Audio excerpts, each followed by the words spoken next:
A warm welcome to all our viewers. I'm your host Pratiksha Mishra and you're watching another episode of South Asia Focus. Let's begin the show. India is on a diplomatic fast track, actively engaging with the world to strengthen its ties in trade, technology and strategic cooperation. In just 1 week, New Delhi has rolled out the red carpet for top leaders from Mongolia, Canada, Afghanistan, Egypt and Sri Lanka, a clear sign of India's growing role as a global connector and a trusted partner shaping tomorrow's international order. With shifting global dynamics, India is rapidly engaging its close allies to deepen economic, security and people-to-people ties. Mongolian President Khurelsukh Ukna's visit to New Delhi marked a major step in strengthening the India-Mongolia strategic partnership. His talks with Prime Minister Narendra Modi focused on cooperation in energy, mining, culture and digital innovation, underscoring shared Buddhist heritage and democratic values. Both nations inked 10 MOUs covering humanitarian aid, heritage restoration, immigration, mineral resources, cooperatives and digital solutions. Prime Minister Modi reaffirmed that India remains a steadfast and reliable partner in Mongolia's development journey. The $1.7 billion Indian-funded oil refinery project will significantly boost Mongolia's energy security. Though current trade stands at a modest $111 million, the visit sets the stage for a deeper, future-focused partnership built on trust, connectivity and shared prosperity. Bharat Mongolia के विकास में एक दृढ़ और विश्वसनीय साझेदार रहा है। भारत की $1.7 बिलियन की लाइन ऑफ क्रेडिट से बन रहा ऑयल रिफाइनरी प्रोजेक्ट मंगोलिया की ऊर्जा सुरक्षा को मजबूती देगा। यह भारत का विश्व में सबसे बड़ा डेवलपमेंट पार्टनरशिप प्रोजेक्ट है। In another important diplomatic engagement, Canadian Foreign Minister Anita Anand arrived in New Delhi to rebuild momentum in India-Canada relations after a period of strain. Following constructive talks between the two foreign ministers, both sides agreed on a new roadmap to enhance cooperation, marking a positive step forward. The appointment of new High Commissioners in August also reflected mutual intent to strengthen communication and trust. Anand later visited Mumbai, where she met business leaders to explore opportunities in trade and investment.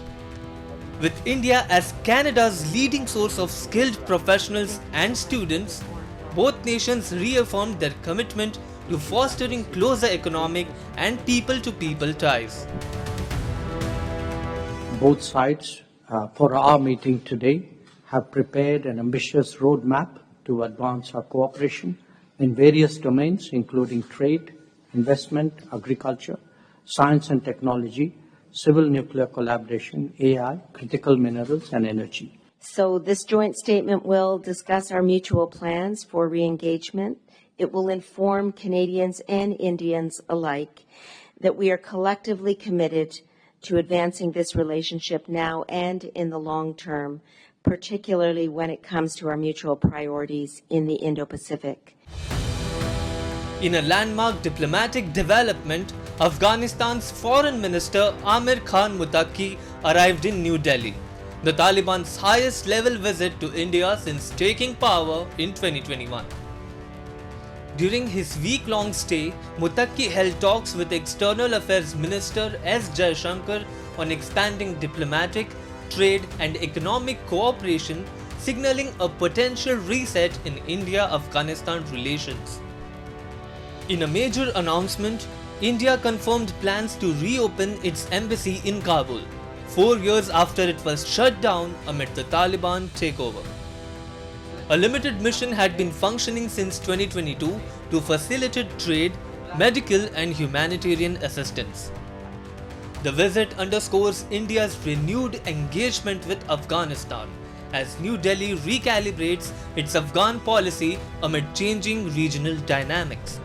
Analysts see the talks as part of the Taliban's broader push to strengthen ties with key regional powers, and India's effort to safeguard its long-term strategic and humanitarian interests in the region. We have a shared interest in boosting trade and commerce. I'm glad to note the commencement of additional flights between Kabul and New Delhi. او ولسي اړیکې له پیړیو راهیسې موجودې دي. دغه نزدېکت یوازې د جغرافیې نه دی بلکې دواړه لوري د سوداګرۍ، ترانزیت، سپورت او ګډ کلتور پر بنسټ هم سره تړلي پاتې شوي دي. Adding to a week of intense diplomacy, Sri Lankan Prime Minister Harini Amarasuriya visited New Delhi for her first trip since taking office, meeting Prime Minister Modi and External Affairs Minister Dr. S. Jaishankar to strengthen bilateral ties. Simultaneously, Egypt's Foreign Minister Badr Abdelati attended the first India-Egypt strategic dialogue, reviewing partnership progress and meeting top Indian leaders. These high-level visits underscore India's dynamic diplomacy, reinforcing its role as a trusted partner and global connector. Tensions along the 2,600-kilometer Durand Line have exploded into one of the fire-cast Pakistan-Afghanistan confrontations in years. What began as strikes and explosions in Kabul has spilled over into deadly exchanges across multiple frontier posts, reopening old wounds between two neighbors long tied by history, insurgency and mutual suspicion. Tonight we unpack what happened, why it matters for regional security and who stands to gain or lose. The violence erupted late on October 11 when Taliban forces in Afghanistan launched coordinated attacks on Pakistani military posts along the Durand Line in what the Taliban described as retaliation for airstrikes in Kabul earlier that week. Exchanges of heavy fire were reported at multiple points in Khyber Pakhtunkhwa, Angur Adda, Bajaur, Kurram, Dir and Chitral and in Balochistan's Bahram Chah. The immediate trigger was a series of explosions in Kabul and in Paktika province earlier in the week. Afghan officials said the blasts, which rocked the capital and a civilian market, followed Pakistani strikes aimed at Tehreek-e-Taliban Pakistan operatives believed to be travelling in the city. Islamabad has not publicly taken formal credit for the Kabul strikes but has repeatedly insisted it will act against militants it blames for deadly operations inside Pakistan if those militants operate from Afghan soil. Each side paints the other as the aggressor, and independent verification of many strike and casualty claims remains limited.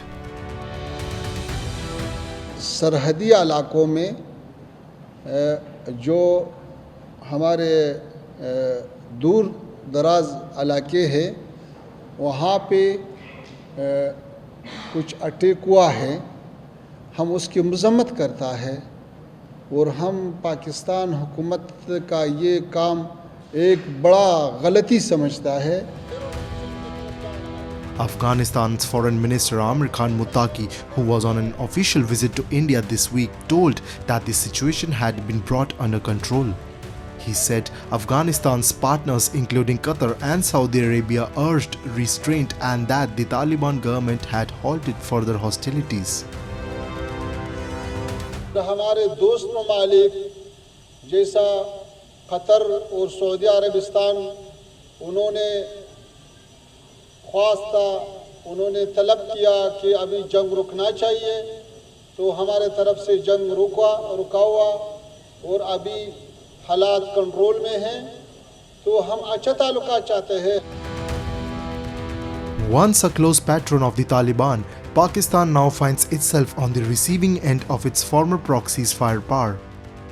Islamabad had expected the Taliban to reign in the TTP after 2021, but instead terrorists have grown stronger. A United Nations report confirmed that Taliban fighters have supplied weapons and logistical aid to the TTP, a group ideologically aligned with them and responsible for major terror attacks in Pakistan, including the 2014 Peshawar Sool massacre. That history of patronage has now frayed into outright confrontation, a dangerous shift for a region that still bears the scars of decades of insurgency. I think Afghanistan need stabilization, need tranquility, need peace. Afghanistan have suffered enough over the last 5 decades, ever since the invasion of Afghanistan by the Soviet Union and the interfighting among different factions in Afghanistan. So again, to flare up a tension between Pakistan and Afghanistan is not in the favor of any part of any countries, the stakeholder in the region, including India, South Asian region. So it's not a time for a war. And that was the Prime Minister of India have said it. It's not an era of wars. And I think Pakistan has to understand that solving a problem with Afghanistan, it's of their own interest first. Analysts say Pakistan's airstrikes and years of interference in Afghanistan's internal politics have now backfired. The Taliban views Pakistan's cross-border operations as direct aggression, while Islamabad accuses Kabul of sheltering terrorists. This cycle of blame and retaliation threatens to push both nations towards an uncontrolled conflict, endangering an already fragile region. This development has taken place, and obviously the responsibilities for this kind of retaliation which Afghan government has done against Pakistan is of Pakistani creation. And Pakistan had carried out strikes inside Afghanistan, killing several innocent people. And Foreign Minister of Afghanistan, who is currently on a week-long visit to India, Mr. Muttaqi, he has condemned this attack of Pakistan on Afghanistan. And obviously, he had promised for this kind of retaliation, which the Afghanistan has done it. And in this retaliation, 12 Pakistani soldiers have died. And obviously, Pakistan has got the strong response from Afghanistan. And it is quite clear that the relationship between Afghanistan and Pakistan at this point of time is very low, and it is worsening rather. For now, the border remains tense but calm, with crossings like Torkham closed and troops redeployed. Once hailed as brothers in arms, Pakistan and the Taliban are now adversaries on the frontier that has never been fully recognized by Kabul. The episode exposes a harsh truth. Pakistan's decades-old strategy of nurturing militant proxies has come full circle, leaving its western border in flames and its regional credibility in ruins.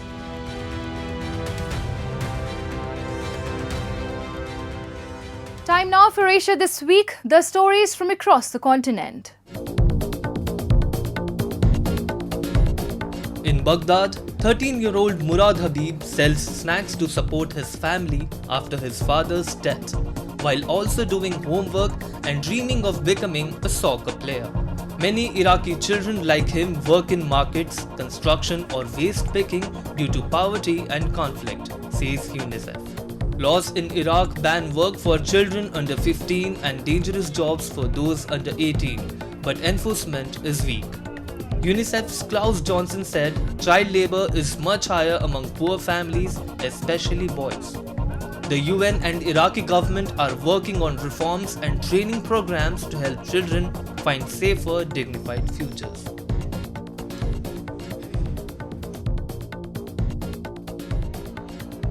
Bangladesh is facing a serious dengue outbreak with rising infections and deaths across the country. At Dhaka's Mugda Medical College Hospital, dengue wards are overcrowded and many patients are children. Doctors say that while total cases are fewer than before, the death rate is now the highest ever. Experts blame climate change, irregular rainfall, and poor mosquito control efforts for worsening the situation. In early October, officials reported over 50,000 cases and 215 deaths. The outbreak is also being made worse by an increase in chikungunya cases, another mosquito-borne disease that causes severe joint pain and fatigue. Brazilian environmental leader Chief Ahone Metukatire, head of the Kayapo indigenous group, received the Liberatum Cultural Honour in London on October 15 for his lifelong work protecting the Amazon rainforest and supporting indigenous rights. At 93, Ahone plans to attend the upcoming COP30 conference in Brazil to urge world leaders to defend the forest and his people's lands. The event was attended by Benedict Cumberbatch, Anita and Bianca Jagger. Trudy Styler, co-founder of the Rainforest Foundation with Sting, praised Ahone's message about global environmental harm. Earlier that day, Ahone also met King Charles at St. James' Palace.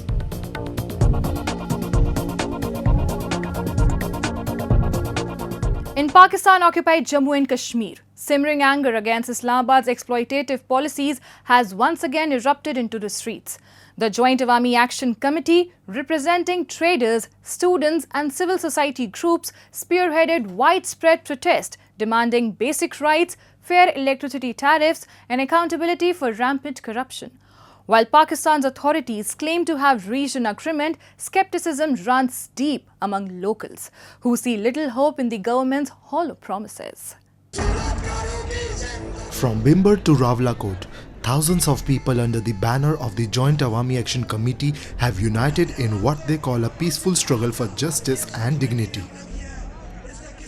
For decades, residents of Pakistan-occupied Jammu and Kashmir have complained of systemic neglect with soaring inflation, power shortages and the absence of essential services turning daily life into a struggle for survival. What began as economic discontent has now evolved into a political awakening. The people are demanding genuine autonomy and an end to Islamabad's exploitative control over the region's resources, particularly hydropower, which benefits Pakistan's Punjab province while locals continue to suffer from electricity blackouts. देखा कि कौमें अपने इज्तिमाई मसाइल के हल के लिए जो उनके इज्तिमाई बुनियादी मसाइल होते हैं उनके हल के लिए एक मुनज़्ज़म प्लेटफार्म के नीचे पुरअमन जदोजहद करती है।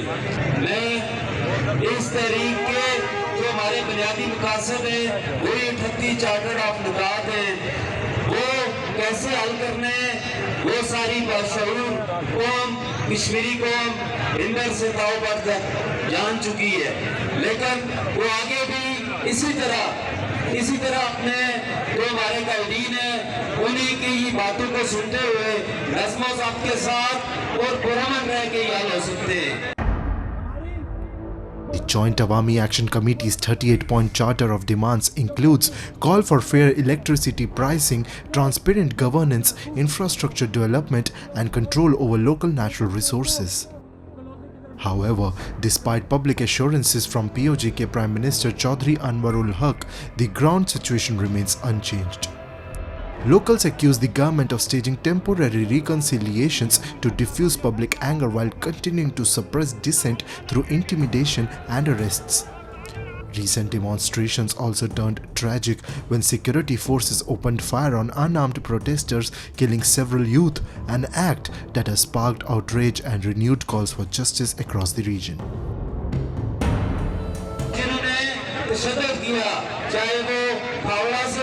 या जिस जगह से भी हो, इंशाअल्लाह मुझे बहसीयत मुसलमान ये यकीन है कि अगर कानून ने उनको सजा ना मिली तो अल्लाह की लाठी में आवाज है उनको इंशाअल्लाह जरूर सजा मिलेगी, क्योंकि उन्होंने पुरअमन और निहत्ते लोगों के ऊपर जो है वो बिला जवाब 29 की तारीख को एक पुरअमन रैली के नाम पर जो इंतशार कराया, जो नौजवान शहीद किया और जो जख्मी किए वो इंतहाई एक ऐसा फेल है जिसकी कोई माफी नहीं है। The leader's words reflect a broader sentiment among the people. The state violence and corruption will no longer go unchallenged. The killings of innocent youth have become a rallying cry for justice, with families demanding accountability from the very state that claims to represent them. Meanwhile, Pakistan's federal government in Islamabad has chosen silence, avoiding direct comment on the unrest.